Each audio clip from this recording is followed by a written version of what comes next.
लौटाया जा रहा है।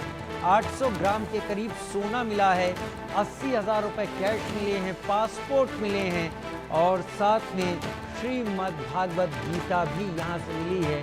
इतने ज़्यादा टेम्परेचर के बावजूद इस मद् भागवत गीता को कुछ नहीं हुआ है।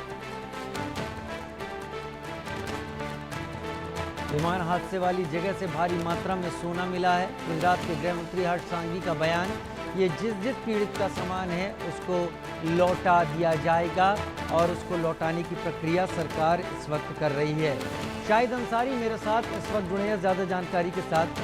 शाहिद, आप लगातार इस विमान हादसे से जुड़ी हुई खबरों को अहमदाबाद में कवर करते रहे हैं, नज़दीक से आपने देखा है। फिलहाल ये जो चीज़ें बरामद हुई हैं पीड़ितों को किस तरीके से लौटाई जा रही हैं और क्या क्या मिला है? देखिए राजीव, ये जो भी उस हादसे में अभी आपको मैं बता दूं कि जो लोग वहां जा रहे थे यानी जो मुसाफिर थे उनमें से देखिए अभी चूंकि जो जांच टीमें यहाँ है मौजूद हैं वो तो सर्च ऑपरेशन कर रही हैं और मलबा जो है वो सब हटाकर दूसरी तरफ रखा जा रहा है। तो उस दौरान जाहिर सी बात है कि जो लोग जो मुसाफिर थे उनके वो सारे सामान जो उनके साथ थे वो तो जो बचेंगे वो तो जरूर मिलेंगे। इनमें से गहने ज्यादा अहमियत रखते हैं क्योंकि वो कीमती हैं। उसके साथ साथ जो वहां पे बरामद हुआ है मद् भागवत गीता मिली है, बिना जली हुई मिली है, पासपोर्ट मिले हैं, वो आधार कार्ड मिला है, पैन कार्ड मिला है। इसके साथ साथ कई जो लोग हैं मुसाफिर थे उनके जो है मेडिकल के पेपर मिले, डॉक्यूमेंट से मिले, बहुत सारी चीजें इस तरह की मिली है। अब चूंकि गुजरात सरकार ने जो है ये ऐलान कर दिया है कि वो उनके जो भी परिजन है उन तक जो है वो पहुंचा दिए जाएंगे। लेकिन राजू उसके साथ साथ भी जो है एक अहम चीज ये होती है कि उसका एक प्रोसेस होता है।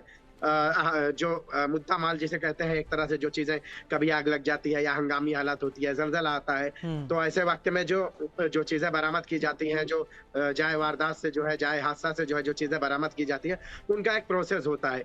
कि जैसे अब यहाँ पे गोल्ड मिला, जो ज्वेलरी मिली है, तो उनकी जो है वो पता करना किसका है, ये सारी चीजें बाकायदा एक इन्वेस्टिगेशन के तहत जो है एक प्रोसेस के तहत जो है होता है। जांच टीम जो है उसके बाद अपने उनको जो है उनके परिजनों को सौंपेगी।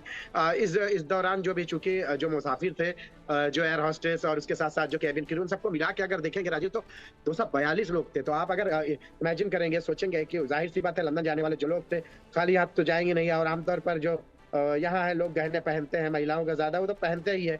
तो उस दौरान जो है जो आग लगी है तो जिसमें तो जो है जलकर खाक हो गए हैं, लेकिन उसके साथ साथ जो चीजें ये सब बरामद की गई हैं इसको उनके परिजनों तक पहुंचाना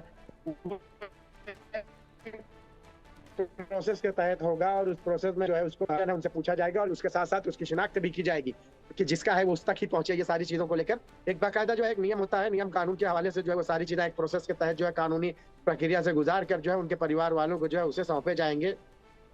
हालांकि हादसे के वक्त अभी भी आपको मैं बता दूं कि अभी भी जो चीजें हैं बरामद करने की वो अभी भी चल रहा है। जो छानबीन तफ्तीश ये सारी चीजें अभी भी चल रही है और ये चीजें जो है राजीव कम से कम जो है अभी की बात करूं तो 1 महीने, इसके लिए कम से कम 1 महीने लगेंगे वहां से चीजें जो है हासिल करना, क्योंकि अभी भी जो है मानवीय अवशेष वगैरह जो है इधर उधर जो पड़े हैं वो सब खोजे जा रहे हैं। जो गहने हैं जो पहने हुए, उसके साथ साथ बहुत सारी जरूरत की चीजें जो लोग लेके गए थे वो सारी चीजें बरामद की जा रही है और उसके बरामद करने के बाद फिर एक जगह रखा जाएगा, फिर उनके परिजनों को बुलाया जाएगा, उनसे शिनाख्त कराई जाएगी, फिर पुलिस अपने तरीके से जो है उनकी कैसे शिनाख्त की जा सकती है, ये सारी चीजें एक लंबा प्रोसेस है, वो करने के बाद ही उन्हें दिया जाएगा। सारी चीजें दी जाएंगी। फिलहाल वहां पर ये मालूमात, फिलहाल ये तलाश लगातार जारी है। शायद बहुत शुक्रिया मेरे साथ जुड़ने के लिए, इस जानकारी के साथ आपका।